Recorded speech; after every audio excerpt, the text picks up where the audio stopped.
औज़ुबिल्लाहिमिनश्शैतानिर्रजीम बिस्मिल्लाहिर्रहमानिर्रहीम। Lawyers TV Lord's के platform पर तमाम दोस्तों को खुश आमदीद। आज का हमारा टॉपिक FIA से मुतल्लिक है।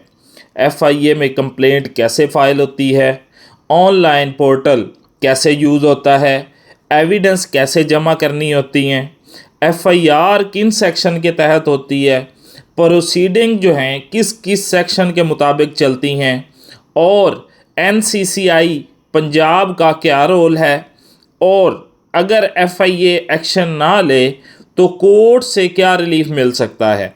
ये आज का हमारा टॉपिक है। सबसे पहले हम आते हैं साइबर क्राइम होता क्या है। पीका जो है, पीका का कानून है, उसके कौन कौन से सेक्शन अप्लाई होते हैं। ये समझना ज़रूरी है कि साइबर क्राइम पीका एक्ट 2016 के तहत ये डील होता है। FIA उन क्राइम्स पर एक्शन लेती है जो पीका के सेक्शन में फॉल करते हैं। इनमें कॉमन सेक्शन कौन कौन से हैं? Section 24 online harassment, blackmailing, threat. Section 21 intimation, picture या वीडियो लीक करना। सेक्शन 16 फेक ID बनाना या आइडेंटिटी जो है वो थेफ्ट करना, चोरी करना। सेक्शन 3 जो है अकाउंट या डिवाइस हैक करना। सेक्शन 4 डाटा चोरी करना। सेक्शन 5 डाटा को डैमेज करना। Section 14 online financial fraud, ATM fraud. Section 20 जो है वो डेफामेशन और फॉल्स एलिगेशंस। सेक्शन 22-23 जो है वो चाइल्ड पोर्नोग्राफी के हवाले से है। सेक्शन 10 जो है वो साइबर टेररिज्म है। ये सेक्शन है जिनकी बुनियाद पर FIR दर्ज करती है। FIA की ऑनलाइन पोर्टल पर कंप्लेंट का तरीकाकार क्या है? पोर्टल ओपन करें, उसमें complaint.fia.gov.pk लिखें। उसके बाद CNIC और मोबाइल नंबर इंटर करें। SMS का कोड आएगा आपको, उससे वेरीफाई करें और नीचे ऑप्शन होगा न्यू कंप्लेंट का, उस पर क्लिक करें और कैटेगरी सिलेक्ट करें कि कौन से कैटेगरी के तहत आपने दरख्वास्त देनी है। उसके बाद उसकी फुल डिटेल्स लिखें और उसके साथ एविडेंस अटैच करें, जैसा कि screenshot, voice notes, screen recording या इस तरह के जो भी प्रूफ आपके पास हैं।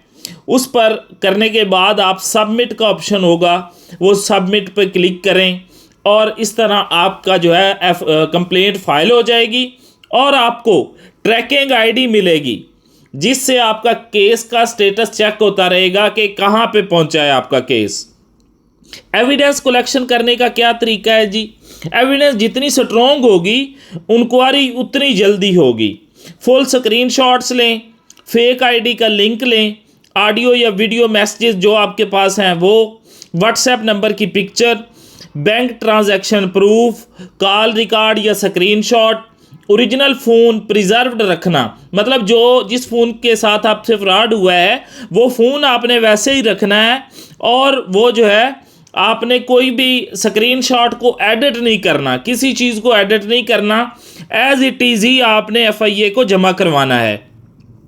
NCCI पंजाब का क्या रोल है?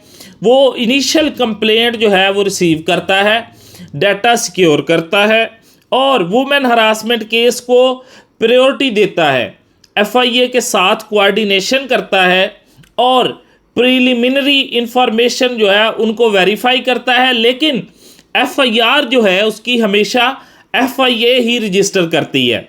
FIA की इंक्वायरी और इन्वेस्टिगेशन का प्रोसेस क्या है? कंप्लेंट सबमिट होने के बाद FIA स्क्रूटनी करती है, उसके बाद एविडेंस प्रिजर्व करती है, IP एड्रेस ट्रेस करती है और सेम डिवाइस ID और लोकेशन उनको वेरीफाई करती है, स्टेटमेंट रिकॉर्ड करती है, समन या नोटिस करती है जिस बंदे के ख़िलाफ़ एप्लीकेशन होती है और ज़रूरत पड़ने पर अरेस्ट भी कर सकती है। और जो वुमेन हरासमेंट और वीडियो लीक जैसे केसेस होते हैं उन पर सेम डे एक्शन होता है। FIR इनकी किस सेक्शन के तहत रजिस्टर होती है? FIA जो है वो FIR करते वक्त पीका और PPC दोनों सेक्शन ऐड करती है।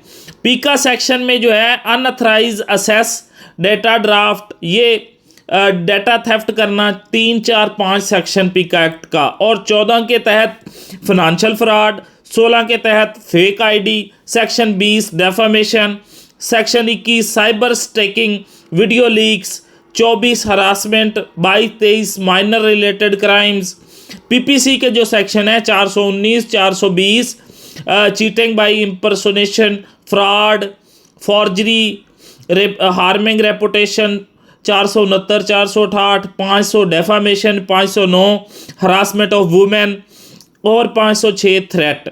ये एफआईए जो है पीपीसी के सेक्शन भी ऐड करती है। इसकी लीगल प्रोसीडिंग किस सेक्शन के तहत चलती हैं?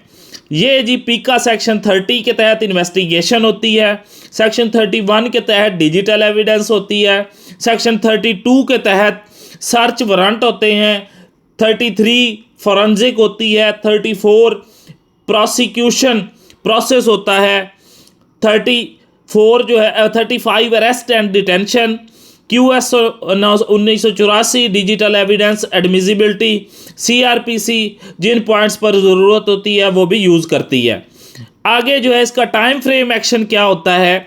इसका इनिशियल स्क्रूटनी जो है वो 7 से 15 दिन, इंक्वायरी कंप्लेंट की जो है 15 से 30 दिन, FIR जो एविडेंस मजबूत हो तो सेम डे भी होती है, priority fast action women cases को दिया जाता है, और बैंकिंग फ्रॉड में वेरिफिकेशन की वजह से अगर कोई ऐसा मामला हो तो फिर थोड़ा टाइम लग सकता है।